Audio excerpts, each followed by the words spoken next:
चलो दोस्तों, अब हम लोग बात करते हैं about audit under SEBI depositories and participants regulations 2018। अच्छा, इस ऑडिट को हम लोग रिकंसिलिएशन और शेयर कैपिटल ऑडिट भी कहते हैं।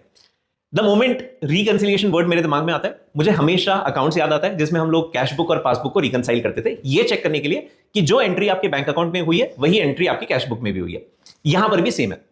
जैसे कि इन्वेस्टर्स दो फॉर्म्स में सिक्योरिटीज होल्ड कर सकते हैं, physical and electronic.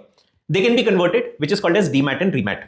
A lot of times unintentionally कभी कंपनी से ऐसा हो जाता है कि जब उन्होंने अपनी सिक्योरिटीज फिजिकल फॉर्म से डीमैट फॉर्म में कन्वर्ट की और वाइस वर्सा, गलती हो जाती है कि सर्टिफिकेट आप कैंसिल करना भूल गए, but at the same time आपने इलेक्ट्रॉनिक क्रेडिट दे दिया शेयर्स का, राइट। सो होगा क्या, इन्वेस्टर के नंबर ऑफ शेयर्स डबल हो जाते हैं क्योंकि उसको फिजिकल सर्टिफिकेट वापस मिल गया और इलेक्ट्रॉनिक फॉर्म में कस्टडी दे दी डिपॉजिटरी ने। तो बस ऐसी गलतियां कंपनी से ना हो, इश्योर कंपनी से ना हो, ये इंश्योर करने के लिए we do an audit which is called as reconciliation of share capital audit. Now few quick points. सबसे पहले, ऑडिट कौन करता है? This can be done by a CA और a CS in practice. Second, ये ऑडिट कब करते हैं? This is a quarterly audit जो आप करते हैं at the end of the quarter.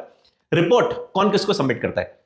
Practising professional ने ऑडिट किया, उन्होंने अपनी रिपोर्ट सबमिट की to the board of the company, और बोर्ड अगर कोई गलती हुई है तो उस तरीके की गलतियों का एक्सप्लेनेशन देता है, अपना जस्टिफिकेशन देता है और वो अपनी रिपोर्ट सबमिट करता है to the stock exchange. As we all know, जैसे आप एक्सचेंज के पास कोई भी रिपोर्ट सबमिट करते हैं तो एक्सचेंज उसे डायरेक्टली अपनी वेबसाइट पर अपलोड कर देता है। The moment it goes upon the website, it becomes public information which is open for all the investors. Keep scrolling.